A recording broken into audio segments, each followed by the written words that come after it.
والنهار سرا وعلانية فلهم أجرهم عند ربهم ولا خوف عليهم ولا هم يحزنون صدق الله المولانا العظيم وصدق رسوله النبي الحبيب الكريم ونحن على ذلك لمن الشاهدين والشاكرين والحمد لله رب العالمين ربي صل وسلم وبارك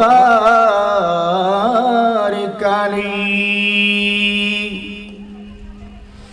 दिल है वो दिल जो तेरे याद से मामूर रहा दिल है वो दिल जो तेरे याद से मामूर रहा सर है वो सर जो तेरे कदमों पे कुर्बान हुआ सर है वो सर जो तेरे कदमों पे कुर्बान हुआ सिद्दीक़ আকবর রাদিয়াল্লাহু তাআলা যিনি ইসলামী জগতের খলিফাদের মধ্যে যিনি প্রথম এবং রাসূল মাকবুল সাল্লাল্লাহু তাআলা আলাইহি ওয়াসাল্লাম যাদেরকে জান্নাতের শুভ সংবাদ দিয়েছেন তন্মধ্যে তিনি প্রথম যার জীবনে প্রত্যেকটি ক্ষেত্রে ফার্স্ট ক্লাস সেকেন্ড ক্লাস বলতে নাই এবং আমাকে যেই সাবজেক্ট দেওয়া হয়েছে অত্যন্ত চমৎকার সাবজেক্ট কারণ ইশকে মুস্তাফার অনন্য মডেল পৃথিবীতে যদি কেউ নবী প্রেমিকদের মধ্যে শ্রেষ্ঠতম যদি কেউ অনুসরণীয় ব্যক্তিত্ব যাকে অনুকরণ করলে মহব্বত বাড়বে সেরকম ব্যক্তির যদি লিস্ট করা হয় তবে যার নাম প্রথমে থাকবে তিনি সিদ্দিক আকবর রাদিয়াল্লাহু তাআলা সবাই নবী প্রেমিক আমরাও নবী প্রেমিক নবী প্রেমিক দাবি করা সহজ প্রমাণ করা খুবই কঠিন দাবি করা খুবই সিম্পল জানি এটা সেটা বলা যায় কিন্তু প্রমাণ করা প্রুফ করা একটু কঠিন সেই নবী প্রেমের সব পরীক্ষায় যিনি উত্তীর্ণ হয়ে ইসলামের ইতিহাসে যার স্থান যার অবদান স্বর্ণ করে লিখিত তিনি হলেন হযরত আবু বকর সিদ্দিক রাদিয়াল্লাহু তাআলা তো সেদিকে লক্ষ্য রেখে কুরআনুল কারীমের 3 নম্বর পারা 5 নম্বর পৃষ্ঠা সূরা বাকারা 274 নম্বর আয়াতে কারিমা তিলাওয়াত করেছে যে আয়াতে কারিমা তিলাওয়াত করা হয়েছে তার শানে নুজুল হলো হযরত আবু বকর সিদ্দিক রাদিয়াল্লাহু তাআলা তিনি 40,000 দিনার অর্থাৎ স্বর্ণ মুদ্রা আল্লাহর রাস্তায় ব্যয় করেছেন কত 40,000 তন্মধ্যে 10,000 দিনে 10,000 রাতে 10,000 প্রকাশ্যে 10,000 গোপনে আল্লাহ রাব্বুল আলামিন আয়াত কারীমা নাযিল করলেন বিসমিল্লাহির রহমানির রহিম আল্লাযীনা ইউনফিকুনা আমওয়ালাহুম বিল-লাইলি ওয়ান-নাহারি সিররান ওয়া আলানিয়াতান ফালাহুম আজরুহুম ইনদা রাব্বিহিম ওয়ালা খাউফুন আলাইহিম ওয়ালা হুম ইয়াহজানুন আল্লাহ রাব্বুল আলামিন বলছেন যারা আল্লাহর রাস্তায় ব্যয় করে রাতে এবং দিনে প্রকাশ্যে এবং গোপনে এই দানের প্রতিদান আল্লাহ রাব্বুল আলামিনের কাছে আছে। তাদের এই প্রতিদান আল্লাহ রাব্বুল আলামিনের কাছে আছে। তাদের জন্য তারা কোনো ধরনের ভয়ের সম্মুখীন হবেন না এবং তারা চিন্তিত হবেন না। উচ্চ আওয়াজে বলুন সুবহানাল্লাহ। আয়াতে কারিমা খলিফাতুর রাসূল, খলিফাতুল মুসলিমিন, আমিরুল মুমিনিন হযরত আবু বকর সিদ্দিক রাদিয়াল্লাহু তাআলা শানে আল্লাহ রাব্বুল আলামিন নাজিল করেছেন। শানে নুজুল বলা হয় কোরআনুল কারীম যেই প্রেক্ষাপটে অবতীর্ণ হয় তাকে শানে নুজুল বলা হয়। রাসূল পাক হাদিসে পাকের মধ্যে ইরশাদ করছেন, পৃথিবীতে যারা আমি নবীর জন্য অবদান রেখেছেন, আমি নবী প্রত্যেকের অবদান পরিশোধ করে দিয়েছি। আমি নবী তাদের বদলা দিয়ে দিয়েছি। তবে হযরত আবু বকর সিদ্দিক রাদিয়াল্লাহু তাআলা আমি নবীর উপরে যে অবদান রেখেছে, যে কন্ট্রিবিউশন রেখেছে, আমি সেই অবদান পরিশোধ করি নাই। কাল কিয়ামতের ময়দানে আল্লাহ রাব্বুল আলামিন কুদরতি হাতে এই সিদ্দিক আকবরের সেই প্রতিদান আল্লাহ তাআলা দান করবেন। আল্লাহ রাব্বুল আলামিন কুদরতি হাতে যাকে বদলা দিবেন, প্রতিদান দিবেন, ওনার সম্মান কত। রাসূল বলেন, যারা আমি নবীর জন্য অবদান রেখেছে আমি তাদের অবদান পরিশোধ করে দিয়েছি, কিন্তু আবু বকর সিদ্দিকের যে অবদান আমি নবী সেটা পরিশোধ করি নাই, পরিশোধ করতে পারি নাই, সেটা বলেন নাই। কথা বুঝতে হবে। রাসূল বলছেন আমি পরিশোধ করি নাই। দেখেন, কারণ আল্লাহ রাব্বুল আলামিন সিদ্দিক আকবর রাদিয়াল্লাহু তাআলা শানে কোরআনুল কারীমের মধ্যে অসংখ্য আয়াতে কারীমা নাযিল করেছেন। যে সময় দেওয়া হয়েছে বিষয়গুলো বলতে যাই আর বিষয়বস্তুকে দেওয়া যাবে না। আমাকে দেওয়া হয়েছে একটা পাঠ, ওনার ইশকে মুস্তাফা, ওনার নবী প্রেম কিরকম ছিল। অনেকে বলে নবী প্রেমের খাস কারবার নাই, নামাজ পড়েন, রোজা রাখেন, হজ করেন, নবী প্রেম দিয়ে কিছু হবে না, এরকম বলে কিনা? তো বললে উত্তর দিতে হবে না? উত্তর শুনেন। হাদিসে পাকের মধ্যে এসেছে, বুখারী শরীফের হাদিস, এক ব্যক্তি রাসূল পাকের দরবারে আসলেন, ইয়া রাসূলুল্লাহ মাতাসা, নবী গো কিয়ামত কখন হবে? মহাপ্রলয়, কিয়ামত কখন সংঘটিত হবে? রাসূল পাক বললেন, সাহাবী জিজ্ঞাসা করেছো কিয়ামত কখন হবে, এখন বলো কিয়ামতের জন্য তুমি কি সঞ্চয় করেছো, তোমার ব্যালেন্স কি আছে, পুঁজি কি আছে, তোমার অ্যাচিভমেন্ট কি আছে বলো। তিনি বললেন, মা আদাতুলাহা, ইয়া রাসূলুল্লাহ আমি কিছুই সঞ্চয় করিনি। সাহাবী নামাজ পড়েন নাই, হজ করেন নাই, যাকাত দেন নাই, তারপরও নবীর সামনে বললেন, ইয়া রাসূলুল্লাহ আমি কিছুই সঞ্চয় করিনি, ইল্লা আন্নী উহিব্বুল্লাহ ওয়া রাসূলাহু, ইয়া রাসূলুল্লাহ আমি কিছু সঞ্চয় করিনি, তবে একটা বিষয় আমি বড় কনফিডেন্স দিয়ে বলতে পারি, আত্মবিশ্বাস দিয়ে বলতে পারি, নবী আমি আল্লাহ এবং তার রাসূলকে ভালোবাসি। ইয়া রাসূলুল্লাহ আমলের কোনো বাহাদুরি আমার কাছে নাই, তবে আমি আল্লাহ এবং তার রাসূলকে ভালোবাসি। তো রাসূল কি বললেন? রাসূল বললেন, আনতা মা মান আহাবাবতা, অপর রাওয়ায়াতে আছে আনতা মা মান আহাব্বা, রাসূল বললেন তুমি যাকে ভালোবাসো তুমি তার সাথে থাকবে। উচ্চ আওয়াজে বলুন সুবহানাল্লাহ। অর্থাৎ রাসূল বলতে চেয়েছেন এই সাহাবী তুমি যে মহব্বতের কথা বলছো যদি তোমার ভেতরে সেই মহব্বত প্রকৃত পক্ষে থাকে তবে তুমি আমার সাথে থাকবে। উচ্চ আওয়াজে বলুন সুবহানাল্লাহ।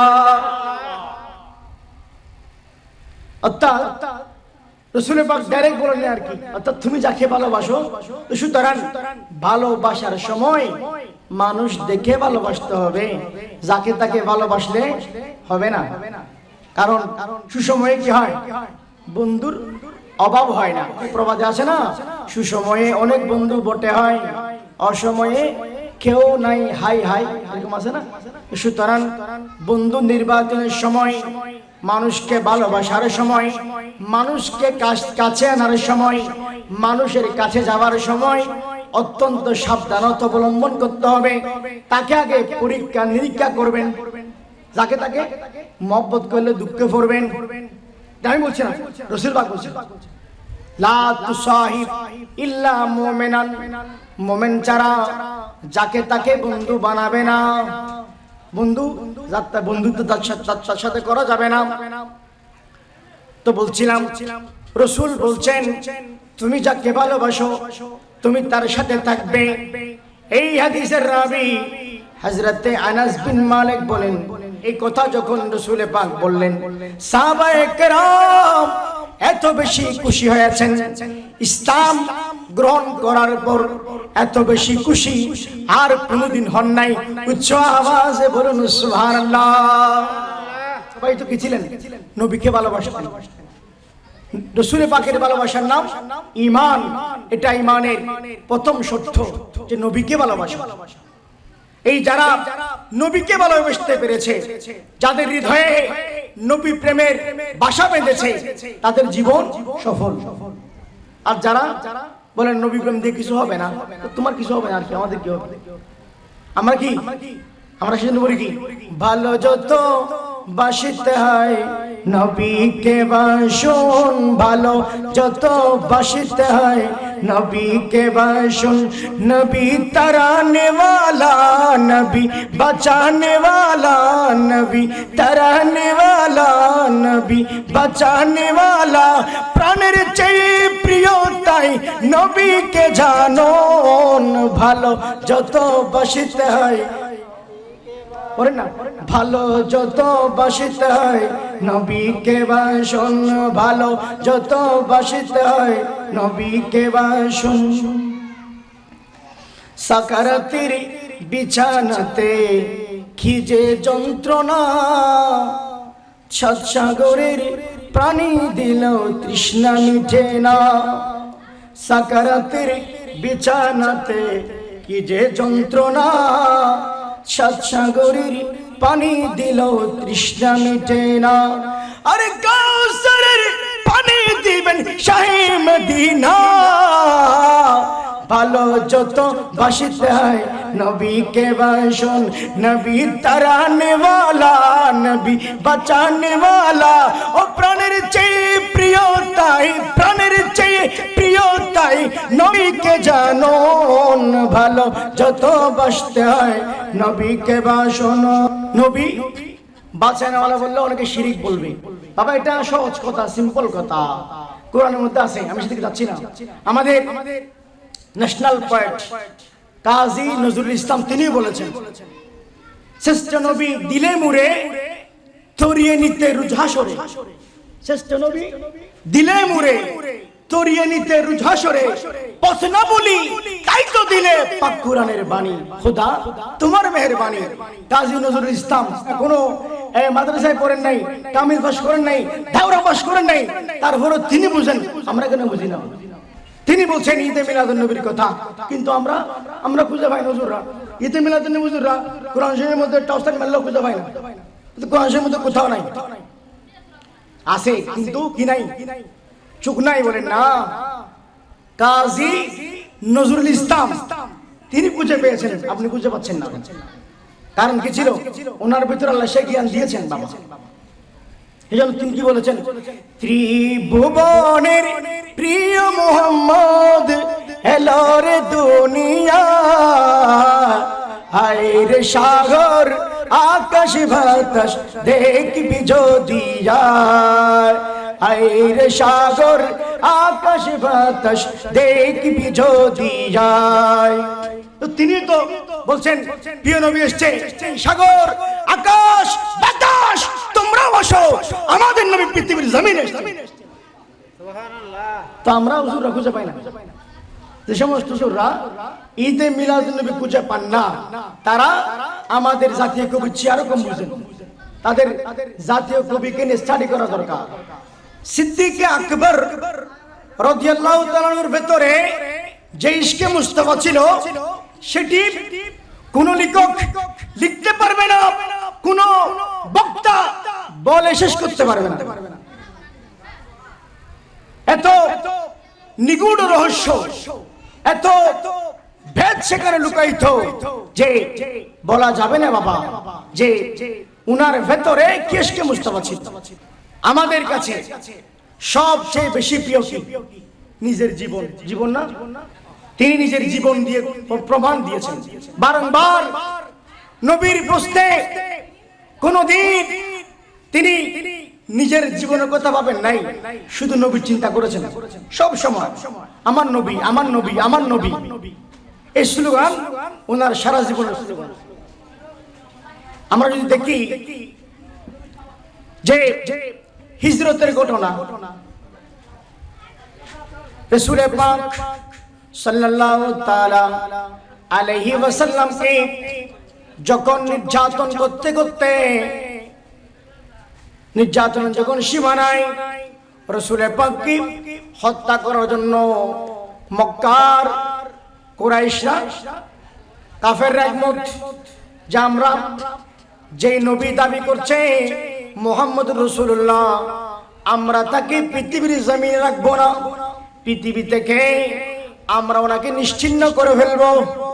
সিদ্ধান্ত নিল আমরা ওনাকে শহীদ করব। আল্লাহ তাআলা প্রিয় রাসূলকে হিজরত করার ফরমান দিলেন। আর এই ফরমান রাসূল পাক আবু বকর সিদ্দিক রাদিয়াল্লাহু তাআলা আনহুকে বললেন, এ সিদ্দিক আকবর, আমরা হিজরত করব, আমরা হিজরত করব যেদিন থেকে বলছেন, যেই দিন থেকে বলছেন সেই দিনের পর থেকে আবু বকর সিদ্দিক রাদিয়াল্লাহু তাআলা আনহুর চোখের ঘুম হারাম, আর ঘুমায় না। কোন সময় নবী আমাকে ডাক দে, নবীর কোন সময় ডাক পড়ে, যদি নবী আমার দরজায় আসে, একবার ডাকার পরে যদি আমি না শুনি, কয়েকবার নবীকে ডাকতে হবে, ওই কষ্ট আমার বরদাস্ত হবে না। সেজন্য নবী যেদিন থেকে হিজরতের কথা বলছেন, সেই দিন পর থেকে দিনে বলেন রাতে বলেন আর ঘুমান নাই, নিজের জন্য ঘুমানোকে হারাম করে নিয়েছেন। আর ঘুমান নাই। হিজরতের রাত্রিতে রাসূল পাক সাল্লাল্লাহু তাআলা আলাইহি সাল্লাম নিজের বিছানায় হযরত মাওলা আলী শের খুদা রাদিয়াল্লাহু তাআলা আনহুকে শুয়ে দিলেন। বললেন, আলী, আমি বাইরে চলে যাচ্ছি, তুমি পরে আসবে, হিজরত পরে করবে। মক্কা শরীফের মানুষ আমার কাছে অনেক কিছু আমানত রেখেছে, তুমি কালকে তাদের সে আমানত রিটার্ন দিবে, ফেরত দিবে। রাসূল পাক এই কথা বলে নিজের বিছানায় মাওলা আলী শের খুদাকে শুয়ে দিয়ে রাসূল পাক বের হলেন। রাসূল পাক হাতে কিছু বালি নিলেন, কোরআনে কারীমে আয়াতে কারিমা তিলাওয়াত করলেন, নিক্ষেপ করলেন। সব কাফের চোখে মুখে পড়ল।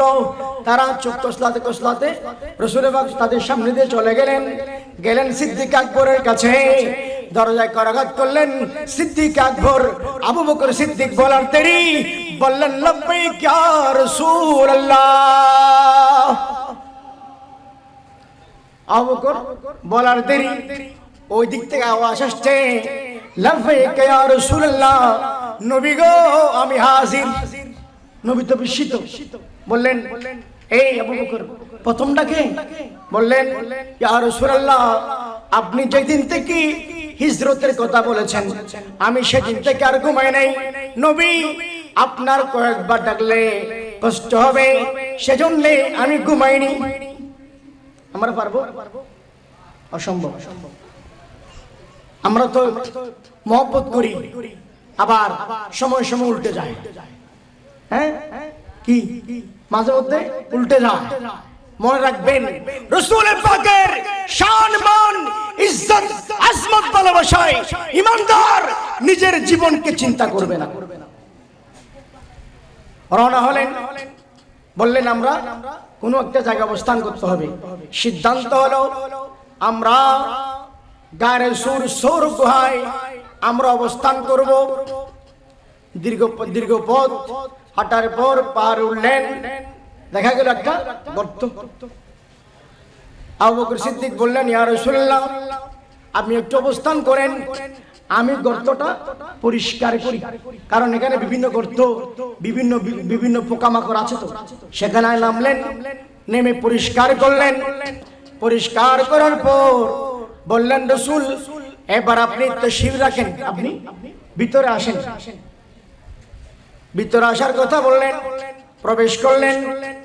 আর তিনি ওই পরিষ্কার করার সময় ওই গুহাতে যত গর্ত ছিল চাদর চিরে চিরে ওই গর্তগুলো ভরাট করলেন। ভরাট করার পরও কাপড় আর নাই, কয়েকটা গর্ত খালি আছে। কি আছে? কয়েকটা গর্ত, সেগুলা মুখ বন্ধ করা সম্ভব হয়নি। তিনি সেখানে নিজের পা দিলেন। কি দিলেন? পায়ের পা দিয়ে সেগুলা বন্ধ করলেন। আর ওই গর্তে একটি সাপ রাসূল পাকের দিদার লাভের আশায় অবস্থান করছিলেন।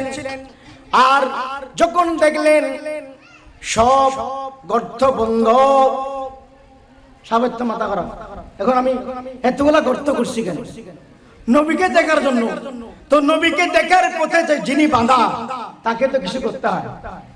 তিনি বিভিন্ন গর্ত দিয়ে চেষ্টা করলেন, ওই সাপ আর কি, তিনি মানে সাপ, ওই সাপ চেষ্টা করলো, পারে নাই।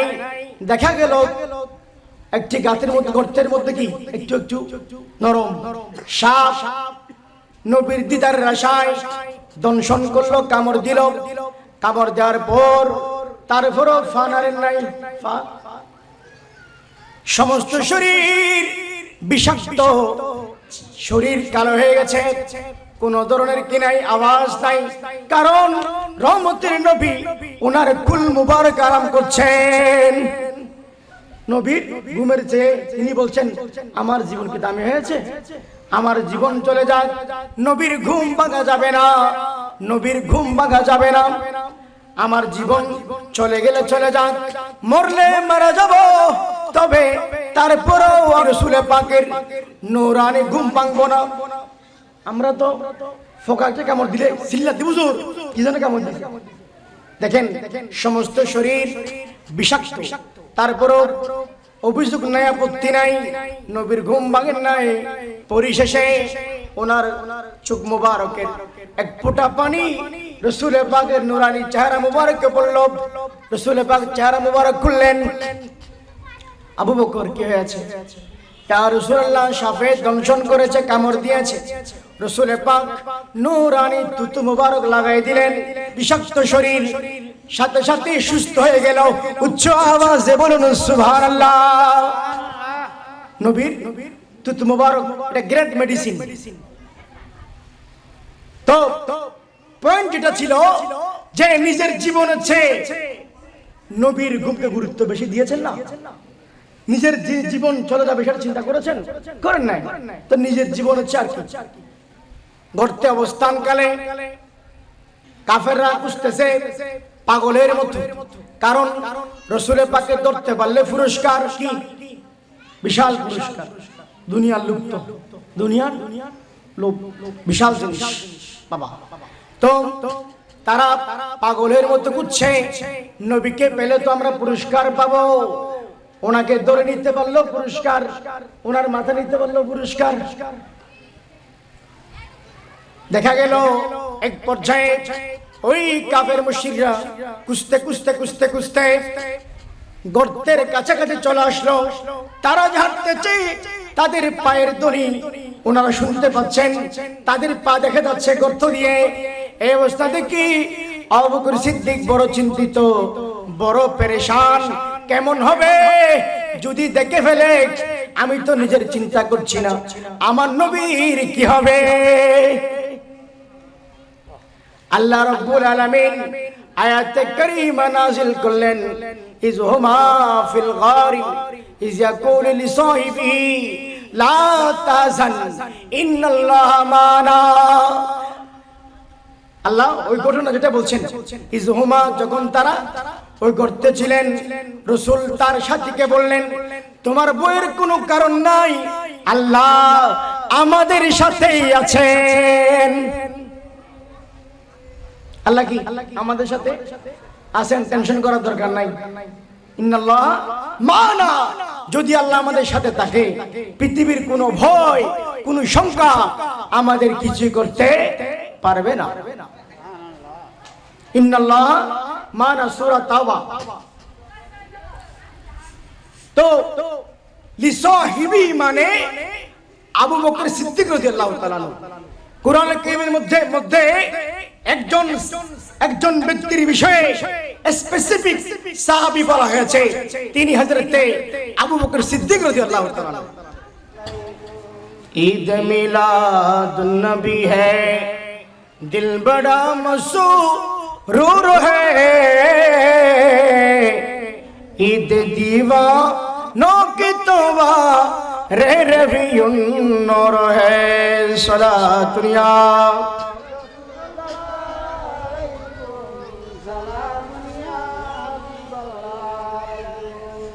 তো তিনি নিজের জীবন সেটাকে কুরবান দিতে প্রস্তুত।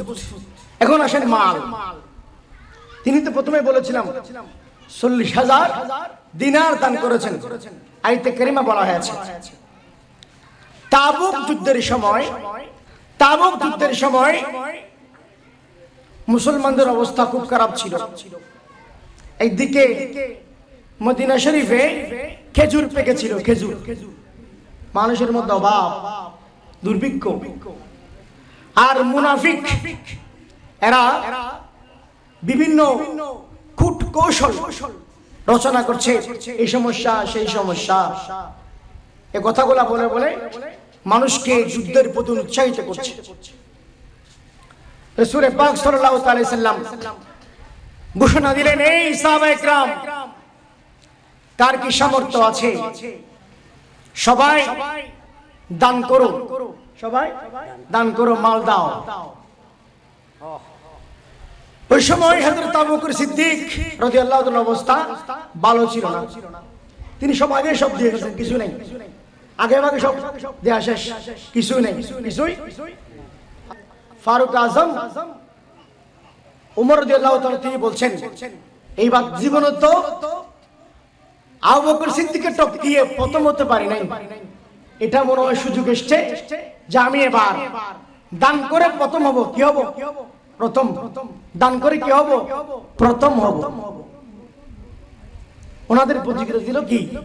ভালো কাজে। আল্লাহ বলছেন, ফাস্তাবিকুল খায়রাত, তোমরা ভালো কাজে প্রতিযোগিতা করো। কোন কাজে? বলেন না, কোন কাজে?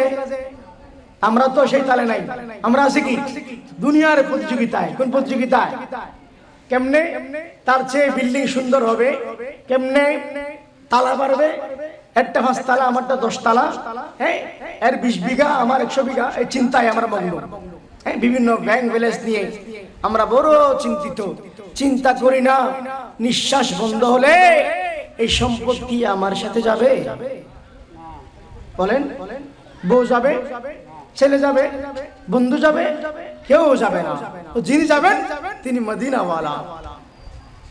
মৃত্যুর পরে যখন রাখবে কবরে, আত্মীয় স্বজন যত সব যাবে সরে।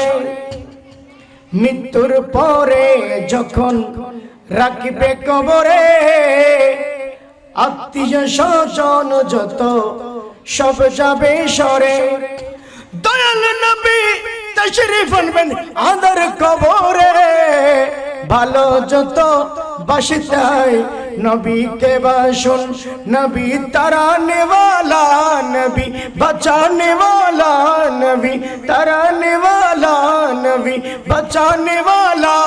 প্রাণের চেয়ে প্রিয় তাই, প্রাণের চেয়ে প্রিয় তাই নবীকে জানুন। ভালো যত বাসতে হয় নবীকে বাসুন। সালাতুন ইয়া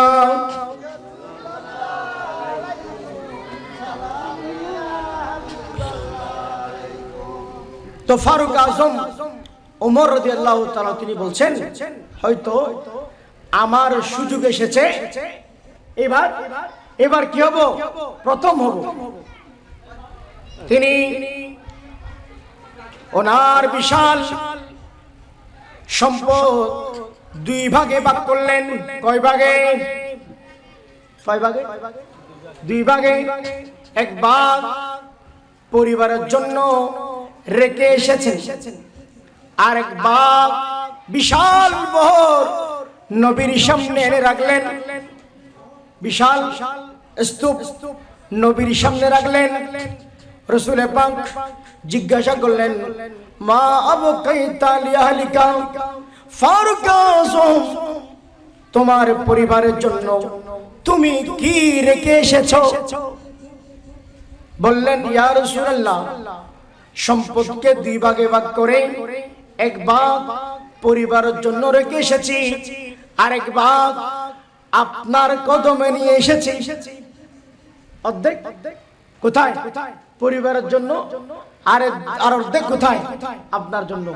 তাবুক যুদ্ধের জন্য। কি জন্য? তাবুক যুদ্ধ। হযরত ওসমান গনি জিন্নুরাইন তিনিও বিশাল পরিমাণে দান করলেন। এবার আসলেন সিদ্দিক আকবর রাদিয়াল্লাহু তাআলা আনহু। ওনার করে যা ছিল সব কিছু এনে নবীর কদমে রাখলেন। নবীর সামনে রাখলেন। ঘরের মধ্যে কিছুই নাই। ঘর শূন্য করে, ঘর খালি করে নবীর সামনে এনে রাখলেন। আমার নবী জিজ্ঞাসা করলেন, এই সিদ্দিক আকবর, মা আবকাইতা লিআহলিকা, বলো তোমার পরিবারের জন্য কি রেখে এসেছো? তিনি বললেন, আবকাইতু লাহুমুল্লাহ ওয়া রাসূলুহু, আমি তাদের জন্য আল্লাহ এবং তার রাসূলকে রেখে এসেছি। উচ্চ আওয়াজে বলুন সুবহানাল্লাহ। আমার ঘর খালি করেছি, খালি করে ঘরে কিছুই রাখি নাই। ঘরে আমার ঘরে কিছুই নাই। আমি ঘরে তাদের জন্য আল্লাহ এবং তার রাসূলকে রেখে এসেছি। উচ্চ আওয়াজে বলুন সুবহানাল্লাহ। করে কিছু এরকম পারবো আমরা? আমরা এরকম পারবো না।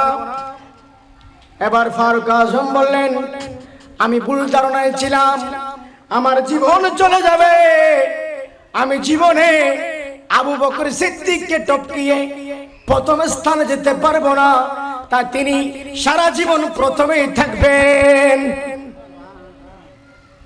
দেখেন নবীর ভালোবাসায় যখন জীবন দিতে হবে, জীবন দেওয়ার জন্য প্রস্তুতি নিতে হবে। যখন মাল দিতে হবে, মালের যখন প্রয়োজন হবে তখন মাল দিতে হবে। সুতরাং জান মাল সবকিছু নবীর কদমে যারা কুরবান করতে পেরেছে তাদের জীবন সফল হয়। আর আমরা যারা, আমরা কি আমরা তো হিসাব করি, কেমনে দিব কেমনে দিব কেমনে দিব, হ্যাঁ কেমনে দিব বললে হবে না। আপনি যদি ভালোবাসেন তার প্রমাণ দিতে হবে কি দিয়ে? জান এবং মাল দিয়ে, পরিবার দিয়ে, ছেলে সন্তান দিয়ে, সব কুরবান। নবীর কদমে কি সব কুরবান। আর রূহ ফিদা কব ফজিদ হর কা এক শোলা দিগর বরজনে শিকা মোরা তন মন ধন সব ফूक दिया, मोरा तन मन धन सब फूक दिया, ये चांद भी प्यारे जला जाना। लमिया तीन नज़ीरों का फी नजरीन, मिसले तू नशद पैदा जाना। जगरा झोंको ताजी तुरे सरसो है, तुझको शायद दूसरा जाना। सरा दुनिया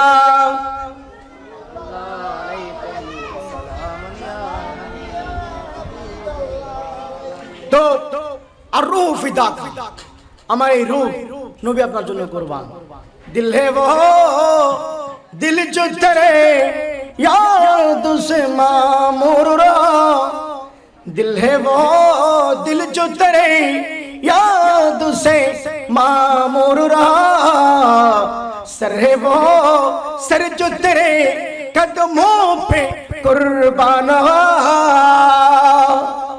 आला हजरत बोलेन, ওই হৃদয় প্রকৃত হৃদয়, যেই হৃদয়ে আমার রাসূলের স্মরণ সব সময় থাকে। আর ওই মাথা প্রকৃত মাথা, যেই মাথা নবীর কদমে কুরবান হবে। উচ্চ আওয়াজে বলুন সুবহানাল্লাহ।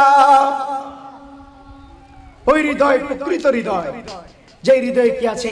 নবীর ভালোবাসা আছে। আর যে হৃদয়ে কি নাই? নবীর ভালোবাসা নাই, সেই হৃদয়ের কোনো দাম আছে? কোনো দাম না। মারা গেলে আর কেউ খবর রাখবে না। আর যদি ইশকের আগুন জ্বালাতে পারেন, আপনার ইন্তেকালের পরে আপনার চর্চা হবে, আপনার ডঙ্কা বাজবে। আপনাকে কেউ ইতিহাস থেকে কেউ মুছে ফেলতে পারবে না যদি কাজ করে যান। আর যদি এমনি আসেন দুনিয়াদারি করলাম, আবার দিন শেষে কি নাই? কিছুই থাকবে না বাবা। তো সুতরাং সিদ্দিক আকবর রাদিয়াল্লাহু তাআলা আনহু নিজের কি মাল দিয়ে প্রমাণ করেছেন, আমার সব মাল নবীর কদমে করব। এখন আসেন, প্রথমে জীবন দিয়েছে, জীবনের কথা আসছে, মাল, এখন সন্তান। এখন কি সন্তান? বদর যুদ্ধের সময় সিদ্দিক আকবরের ছেলে তখনও মুসলমান হন নাই। মুসলমান হয়েছেন পরে। যখন মুসলমান হয়েছেন বলছেন, আব্বা জান, বদর যুদ্ধ চলাকালীন সময়ে আমি আপনাকে খুব কাছাকাছি পেয়েছিলাম, হাতের নাগালে পেয়েছিলাম, কিন্তু আমি হামলা করি নাই, আমি আঘাত করি নাই। আপনি আমার বাবা, আপনি আমার বাবা, আপনি যদিও আমার বিপরীতে আছেন, নবীর পক্ষে, আমি নবীর বিপক্ষে, তারপরেও আমার বাবা হিসেবে আমি আপনার দিকে তরবারি বাড়াতে পারি নাই। আবু বকর সিদ্দিক রাদিয়াল্লাহু তাআলা আনহু তিনি বলছেন, এই সন্তান, তুমি তো আমি বাবা হিসেবে আমার প্রতি আঘাত করো নাই, আমার দিকে আঘাত করো নাই, কিন্তু যদি তুমি আমার তরবারির সামনে পড়তে, তবে আমি তোমাকে আমার তরবারি থেকে রেহাই দিতাম না, কারণ আমার নবীর বিরুদ্ধে ছিলে। তুমি যেহেতু কি আমার নবীর বিরুদ্ধে, সেজন্য তোমার মতো ছেলের দরকার নাই। তোমাকে যদি সামনে পেতাম, তবে আমি তোমাকে অবশ্যই তোমাকে আমি হত্যা করতাম। দেখেন, নবীর ভালোবাসার সামনে সবকিছু কুরবান, জান মাল সন্তান সব কুরবান। এরকম পারবেন? আমি পারবো? দেখেন, সিদ্দিক আকবর রাদিয়াল্লাহু তাআলা নিয়ে স্টাডি করলে দেখবেন আমাদেরকে আর কে নবী প্রেমিক সেটা চিন্তা করতে হবে না, কারণ ওনার শ্রীগত ছিল নবী নবী নবী নবী কইরা মোদের মরণ যেন, নবী নবী কইরা মোদের মরণ যেন হয়, ওই মরণে পাইব শান্তি থাকিবে না ভয়। নবী নবী কইরা যেন মরণ মোদের হয়, নবী নবী কইরা যেন মরণ মোদের হয়। সালাতুনিয়া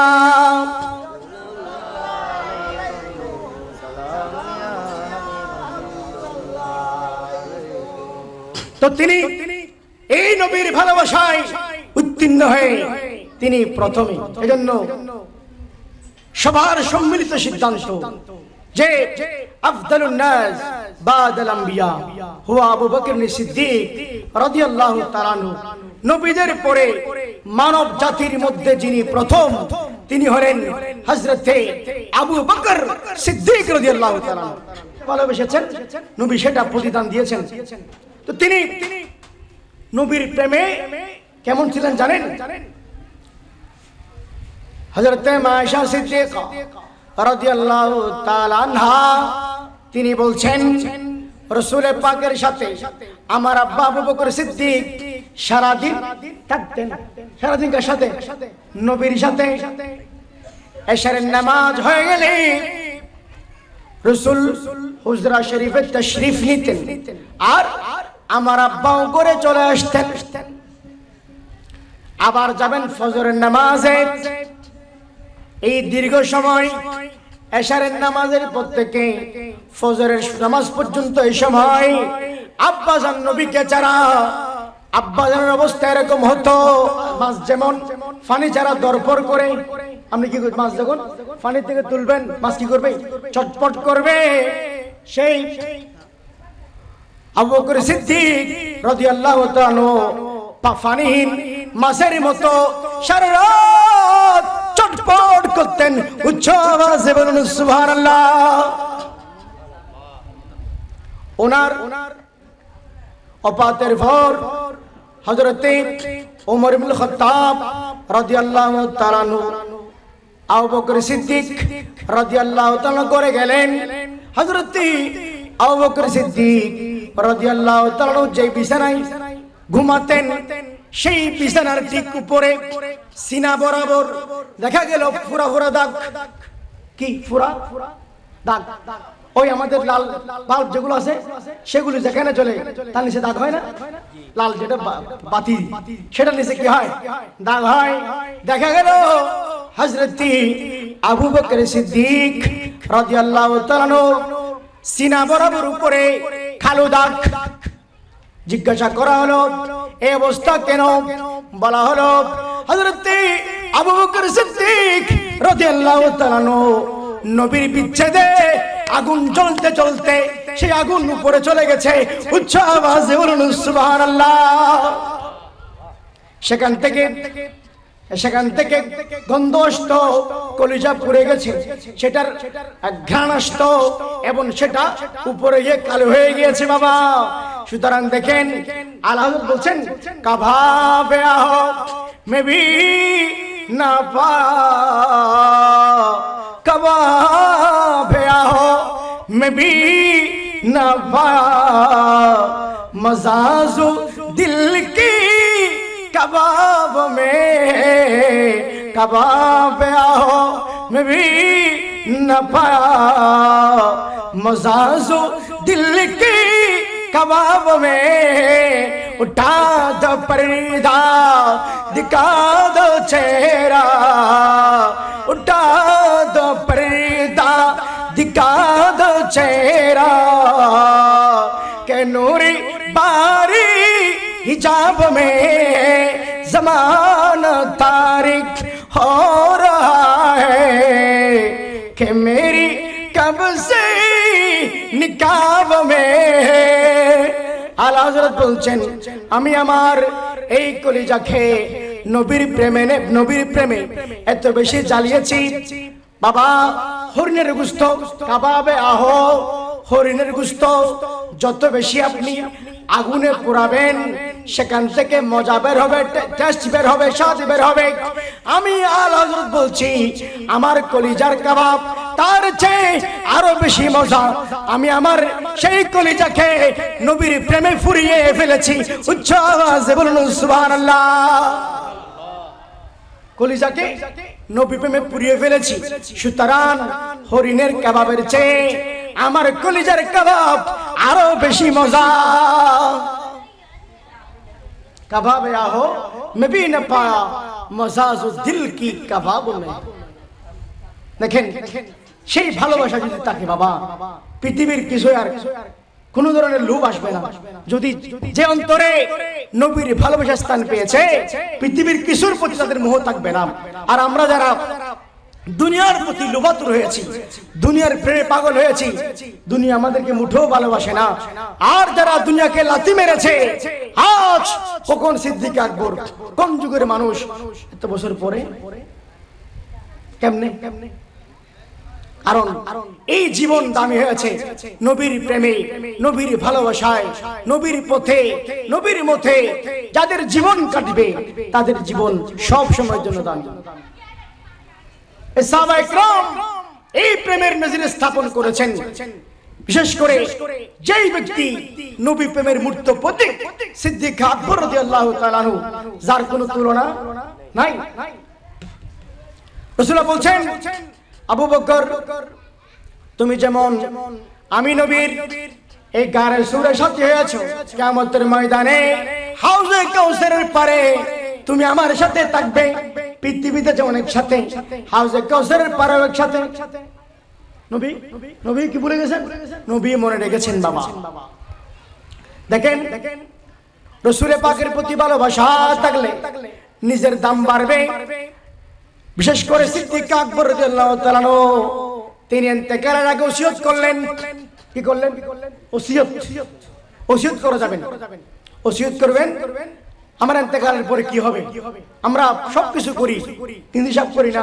বলবেন আমার জানাজার নামাজ অমুক হুজুর দিয়ে পড়াবে, এটা ওসিয়ত করবেন। কি করবেন?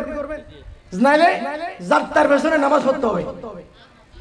যে হুজুরের প্রতি আপনার ভক্তি আছে তার কথা বলবেন, যে হুজুরের প্রতি যে আমল আছে। হ্যাঁ, কথা হচ্ছে কথা বলা সহজ, যে কেউ ওয়াজ করতে পারবে। কিন্তু বাবা এখানে অনেক হুজুর আছে না, আমাদের অনেক বক্তা আছে, ইউটিউবে তালাশ করেন না, দেখবেন নবীর বিরুদ্ধে কত কথা বলছে, কত কথা বলছে। আমাদের বরদাস্ত হয় না। ফেসবুকে ঢুকেন, মিলাদুন নবী আসলে এদের এত বেশি অত্যাচার, এত বেশি কটূক্তি করে নিজেকে নিয়ন্ত্রণ করতে পারি না, এত কথা বলে। একজন বলছে না, তার নাম মুক্তার আহমদ, সালাফি সম্প্রদায়, যারা এখানে কি করে নিয়ত করে, কি করে মেয়েদের মতো আর দিকে যাচ্ছি না। ওই ব্যক্তি বলছে যদি রাষ্ট্র মদের লাইসেন্স দেয়, মদ যেমন হালাল হবে না, ঠিক রাষ্ট্র যদি বিদআত তথা মিলাদুন নবী উদযাপন করে সেটিও হালাল হবে না। দেখেন কোথায় মিলাদুন নবীর সাথে কোথায় কি লাগিয়েছে, মদের সাথে লাগিয়েছে। এখন বলেন মুসলমান নিয়ন্ত্রণ করতে পারবে? ফারুক আজম তো নাই, না হলে তো তার গর্দান ফেলে দিত। নবী বিচার করেছেন, নবী বিচার করেছেন। তখন ওই মুনাফিক নামদারি মুসলমান গেল, বললেন আমার এই বিচার মনোপুত হয় নাই, মনোপুত হয় নাই, চলো একটু আমরা আবু বকর সিদ্দিকের কাছে যাই, তিনি ফয়সালা করে দিবেন। তিনি কি করবেন? ফয়সালা করবেন। তো বললেন রাসূলুল্লাহ বিচার করেছেন, আমার এই বিচার মনোভূত হয় নাই, আপনি একটু আবার বিচার করেন। কি করেন? আবার বিচার করেন। তখন আবু বকর সিদ্দিক বললেন, যে বিচার নবী করেছেন তার উপর কোনো বিচার নাই, আমি বিচার করতে পারবো না। গেলেন ফারুক আজম ওমর ইবনে খাত্তাব রাদিয়াল্লাহু তাআলা আনহুর কাছে, বললেন নবী ফয়সালা করেছেন, এই বিচার মনোভূত হয় নাই, একটু আপনি আবার বিচার করেন। ফারুক আজম বললেন একটু দাঁড়াও, আমি বিচার করব। ঘরের ভিতর ঢুকলেন, তরবারি এনে ওই মুনাফিককে তিনি গর্দান উড়িয়ে ফেলেছেন। কারণ যেই ব্যক্তি আল্লাহ এবং তার রাসূলের মতামতের উপরে সন্তুষ্ট নয়, বেঁচে থাকার অধিকার নাই। এখন ষড়যন্ত্র শুরু হলো, চারিদিকে অপপ্রচার শুরু হলো। ফারুক আজম মুসলমান হত্যা করেছেন, মুসলমান মেরেছেন, এখন কি হবে? ওনাকে তো শাস্তির আওতায় আনতে হবে। তখন আল্লাহ রাব্বুল আলামিন আয়াতে কারীমা নাযিল করলেন, ফারুক আজম মুসলমান মারেন নাই, তিনি মুনাফিক মেরেছেন, মুনাফিক হত্যা করেছেন। তো নবীর প্রতি যাদের তো বিশুদ্ধগার, তারা মুসলমান কেমন হয় আমার তো বুঝা আসে না। কিরে বাবা এত বেশি তুমি না করলে না করো, আমি করলে তুমি তো বাঁধা কেমনে দিবা? তুমি না করলে তুমি করিও না, ঠিক আছে? তুমি ঘরে বসে থাকো, তোমার ঘরের দরজা তুমি ঘুমাও, তোমার দরজা জানালা বন্ধ করে তুমি ঘুমাই যাও, খবর রাখিও না। তা আমি করলে বাঁধা কেমনে দিবা? হ্যাঁ, তোমাকে তো কেউ জবরদস্তি করে মিলাদুন নবীর টাকা দাও, এরকম কেউ টাকা নিছে? কেউ টাকা জোর করে টাকা নিছে? কেউ জোর করে মাহফিল আনছে? তাহলে তোমার মন না চাইলে তুমি টাকা দিবা না, মাহফিল আসবে না, ঘরের দরজা জানালা বন্ধ করে ঘুমাবা। হ্যাঁ, তুমি বাঁধা কেমনে দিবা? সুতরাং হাত জোর করে বলছি, প্রত্যেক সমাজে কিছু মানুষ এরকম থাকে, এখানে আছে কিন্তু জানি না, আমি সেটা বলছি না। সুতরাং আপনাদের প্রতি আমার করজোরে মিনতি, আবেদন, আপনারা মিলাদুন নবী করিয়েন না, তবে বিরোধিতা করতে আসেন না। আমাদেরকে নিয়ে নানা বিরূপ মন্তব্য করে আমাদের মাথাটা গরম করে দিয়েন না। বেদাত শিরকের ফতোয়া দিয়ে কি মিলাদ বন্ধ হবে? মিলাদুন নবী বাড়তেছে, পারবে। তোমাদের বিদাত বিদাত বলতে বলতে মিলাদুন নবী এখন এমন কোন গ্রাম নাই, এমন কোন মহল্লা নাই মিলাদুন নবী হচ্ছে না। বিরোধিতা করে লাভ কি? নবীর সম্মান বন্ধ করতে পারবে না, তোমার অস্তিত্ব বিনিশ হয়ে যাবে, তুমি বিনিশ হয়ে যাবা, তুমি থাকবে না। মিলাদুন নবী ছিল, আছে, কিয়ামত পর্যন্ত থাকবে, সেটা বন্ধ হবে না। আর এই বিদাত বিদাত বলে আমাদের অন্তর থেকে নবীর প্রেম চিনে নিতে পারবে না। ডক্টর ইকবাল বলেছেন, তুফান ये বিদাত का শয়তান উড়াতে हैं। যারা বলে বিদাত বিদাত, এই বিদাত কোন তারা বলছে না, শয়তান বলছে। তারা কি বেদাতের কথা কারা বলছে? শয়তান বলছে। তারা শয়তানের এজেন্ট, তাদের এজেন্ট, শয়তানের এজেন্ট। তুফান ये বিদাত का শয়তান উড়াতে हैं। তো সুতরাং বেদাত শিরকের দোয়া তুলে আপনারা মিলাদুন নবীর এই জোয়ার, এই উচ্ছ্বাস, এই আনন্দ, এই মাহফিল, এই সেমিনার, এই অনুষ্ঠান, এই জুলুস বন্ধ করতে পারবে না। সুতরাং বিরোধিতা করে লাভ নাই, কিছুই হবে না। যারা মিলাদুন নবীর বিরোধিতা করেছে তাদের নজির অনেক আছে, এদের পরিণতি একটা ভালো হয় নাই। যে তুই মিলাদুন নবীর বিরোধিতা করো, তোমার পরিণতি ভালো হবে না, তোমার শেষ পরিণতি কি হবে আল্লাহ জানে। আপনারা দেখেছেন একজন হুজুরের, যে ব্যক্তি মিলাদুন নবীর তাবারুনে কটূক্তি করেছে, ইন্তেকালের আগে তার অবস্থা কি না হয়েছে? সুন্নির হামলা করেছে, হ্যাঁ, খুদাই মাই। যে ছাত্রদেরকে তিনি সারা জীবন মানুষের থেকে টাকা তুলে তুলে তাদেরকে মানুষ করেছেন, পড়িয়েছেন, তাদেরকে দরস দিয়েছেন, সেই ছাত্ররা ইন্তেকালের আগে উনার মুখ থেকে অক্সিজেন সাপোর্ট করে ফেলেছে, অ্যাম্বুলেন্স দাঁড় করে রেখেছে, উনার রুম কক্ষ ভাঙচুর করে তাকে উনি স্ট্রোক করে বলে মারা গিয়েছেন বলে উনার পরিবারের পক্ষ থেকে মামলা করেছে তাদের বিরুদ্ধে। আমরা করেছি, সুন্নিরা করেছে। ওনার ছেলেরা ওনাকে হামলা করেছে, ওনার ছেলেরাই মেরেছে। যারা কি ওনার ছেলেরা ওনাদের মুহতামিমকে মেরেছে। আমরা কি করলাম? কারণ তুমি যে মিলাদুন নবী নিয়ে কটূক্তি করেছো, মিলাদুন নবীর তাবারুককে তুমি নিকৃষ্ট কথা বলেছো, তোমার পরিণতি ভালো হয় নাই। তো সুতরাং আমিও মেসেজ দিচ্ছি, যারা মিলাদুন নবীকে নিয়ে কটূক্তি করছেন, আপনারা তওবা করেন, ভালো হয়ে যান। ন্যূনতম মিলাদুন নবী না করেন, বিরোধিতায় আপনারা অবতীর্ণ হবেন না। আপনারা আমাদের দিকে চলে আসেন, দেখবেন শান্তি পাবেন, শান্তি পাবেন। তর্ক করে বাড়াবাড়ি করে কিছুই পাবেন না, দিন দিন অধঃপতনে যাবেন। কথা ঠিক? মিথ্যা বলেছি? যা বললাম বানাই বললাম। একটা কথা বানাই যদি বলি আপনার উত্তর দেন, হুজুর এটা ভুল বলছে। দেখেন না ওই হুজুরের কি অবস্থা হয়েছে, ওনার এখনো মামলা চলতেছে, মামলা এখন চলতেছে। বলছে যে আমার বাবাকে তারা হত্যা করেছে। নবীর ভালোবাসা কলবে ধারণ করলে এই কলব প্রকৃত কলব হবে, যেটি বলেছেন আলা হযরত, দিল হে वो दिल जो तेरी याद से मामूर रहा, सर है वो सर जो तेरे कदमों पे कुर्बान सरा दुनिया।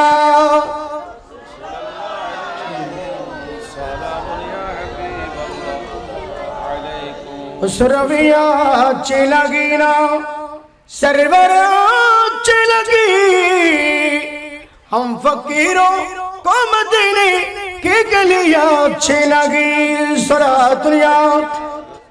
हज़रत अबू बकर सिद्दीक রাদিয়াল্লাহু তাআলা আনহু সারা জীবন নবীর ভালোবাসায় কি করেছেন? ব্যয় করেছেন। সেজন্য ওনার আছে কি তিনি শ্রেষ্ঠ নবী, শ্রেষ্ঠ সাহাবী। ওনার কোন মিসাল না। উনি আশিক রাসূল দাবি করা সহজ, কিন্তু প্রমাণ করা খুবই কঠিন। যেটি প্রমাণ করে হযরতে সাইয়্যিদনা আবু বকর সিদ্দিক রাদিয়াল্লাহু তাআলা আনহু জীবনের প্রতিটি ধাপে প্রতিটি স্টেপে যিনি প্রথম হয়েছেন তিনি সিদ্দিক আকবর রাদিয়াল্লাহু তাআলা। তো ওনাকে অনুসরণ করলে ওনার যে নবী প্রেম ছিল সেটা যদি আমাদের ভিতর জাগ্রত করতে পারি তাহলে আর কিছু বারবার যদি ওনাকে ফলো করেন, যদি ওনাকে কি করেন অনুসরণ করেন, দেখবেন আমার জীবনে আপনার জীবনে হতাশা থাকবে না।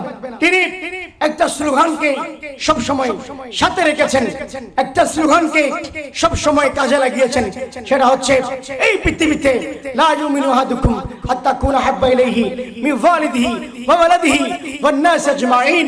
ওই হাদিসে পাকের মূর্ত প্রতীক ছিলেন। তিনি বলছেন আমি আমার পরিবারের চেয়ে রাসূলের পাকের পরিবারকে বেশি ভালোবাসি। আমি আমার আওলাদের চেয়ে নবীর আওলাদকে বেশি ভালোবাসি। আমি আমার জীবনের চেয়ে নবীর জীবনকে বেশি ভালোবাসি। সেজন্য তিনি বারবার এই পরীক্ষায় উত্তীর্ণ হয়েছেন। বাবা যুদ্ধের ময়দানে একবার ওনাকে চতুর্দিকে ঘিরে ফেলেছে, কারো সাহস নাই সামনে যাবে।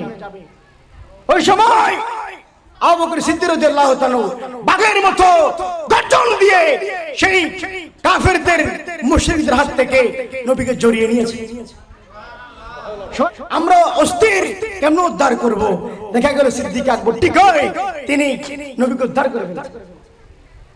কারণ যাদের ভেতরে যখন নবীর জন্য জীবনের মায়া থাকবে না তাদের জীবন কি হবে?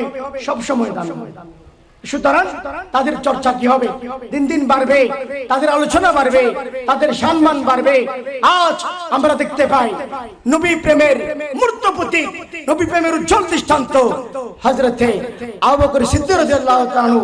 তো ওনার জীবনী অনুসরণে অনুকরণে আমরা একটা জিনিস পাচ্ছি, আমাদের জীবনের সবচেয়ে বেশি সবার প্রথমে যে বিষয়টিকে রাখা দরকার সেটি হচ্ছে নবী প্রেম।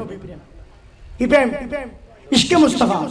ইশকে মুস্তাফা যার সিনাতে আছে, সেই কলবের মধ্যে, সেই কলবে সেই হৃদয় বড় দামি, সেই মানুষ বড় দামি, সেই মানুষের শান, সেই মানুষের মান, সেই মানুষের ইজ্জত, সেই মানুষের আজমত কখনো কমবে না, দিন দিন বাড়তে থাকবে। তো সুতরাং আপনারাও আসেন, সেই দিকে চলে আসেন, নবীর ছায়াতলে চলে আসেন।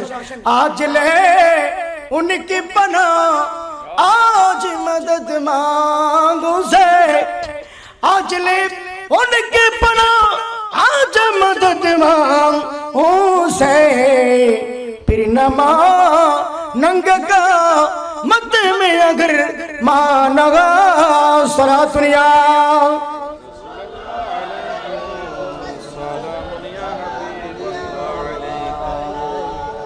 आज ले उनकी पना, आज ही नबी সীমানায় চলে আসো, নবীর ভালোবাসার আশ্রয়স্থলে চলে আসো, তাহলে কিয়ামতের ময়দানে তো অবশ্যই মানতে হবে। কারণ সেই কিয়ামতের কঠিন ময়দানে যখন সবাই বলবে ইযহাবু ইলা গায়রি, অন্যদিকে যাও, সেই দিন রহমতের নবী আমাদেরকে সুপারিশ করে আমাদেরকে জান্নাতে নিয়ে যাবেন। যখন সবাই নিজেকে নিয়ে ব্যতিব্যস্ত, যখন সবাই নফসি নফসি করবে, তখন একজন মানুষ বলবে ইয়া উম্মতি বলে যিনি ডাকবেন তিনি আমাদের নবী। এজন্য আল্লাহ হযরত বলছেন দান মে যুবা তোমারে লিয়ে, বদন মে যা তোমারে লিয়ে, হামায়ে ইয়া তোমারে লিয়ে, उठे भी वहाँ तुम्हारे लिए, जमीन जमा तुम्हारे लिए, मकीनो मक्का तुम्हारे लिए। बोलছে दान में जुबा तुम्हारे लिए, এই মুখের ভিতর যে জিহ্বা ইয়া রাসূলুল্লাহ সেটি আপনার জন্য, এই বডিতে যে প্রাণ সেটি নবী আপনার জন্য। আর আমরা এই পৃথিবীতে এসেছি নবী আপনার জন্য, কিয়ামতের ময়দানে উঠবো আপনি নবীর জন্য। কারণ এই ময়দানে মাশরে যেই কিয়ামতের যে প্রোগ্রাম যেটি আছে সেটি মূলত রাসূল পাকের সম্মানের প্রোগ্রাম। फकत इतना सबब है इनेकात बजमेर माशर का तेरी शान महबूब देखे जाने वाली है। रसूल पाक की शान मान इज्जत अजमत फजीलत সেটা দেখানোর জন্য আল্লাহ তাআলা কিয়ামতের সেই মহা ময়দান যেটি হবে সেটি আল্লাহ তাআলার জন্য সেটি সংগঠিত করবেন নবীর শান দেখানোর জন্য। আর নালে আমাদের ফেরেশতা তো জানে কে ভালো কাজ করেছে কে খারাপ কাজ করেছে সবাই জানে, কিন্তু সেই দিন এই অনুষ্ঠান হবে রাসূল পাকের সম্বোধন অনুষ্ঠান। সুতরাং যেই নবীর জন্য এই কায়নাত, যেই নবীর জন্য এই সম্মান, যেই নবীর জন্য আমরাও সেই নবীর জন্য কুরবান হতে চাই কি চাই না? চাই। পারবেন পরীক্ষা দিতে? পারবো যদি ইনশাআল্লাহ বলেন। তার অন্তরে নবীর প্রতি বিদ্বেষ, তার সাথে আমার কোনো তাদের সাথে আমার কোনো সম্পর্ক নবী से जो है बेगाना उसे दिल से जुदा कर दे, फितर मादर बेरादर नबी पे कुर्बान कर दे। বলছে কি নবী से जो है बेगाना, যার সাথে নবীর সাথে বৈপরীত্য। কার সাথে? যার সাথে নবীর সাথে বিরোধিতা, শত্রুতা যার সাথে, তাকে অন্তর থেকে বের করে দাও। সে আজহারি, সে অমুক, সবাই কি করেন? যেই হোক, আমি যার সাথে নবীর বৈপরীত্য, যার হৃদয়ে নবীর সাথে দুশ্মনী, তাকে অন্তর থেকে বের করে দাও।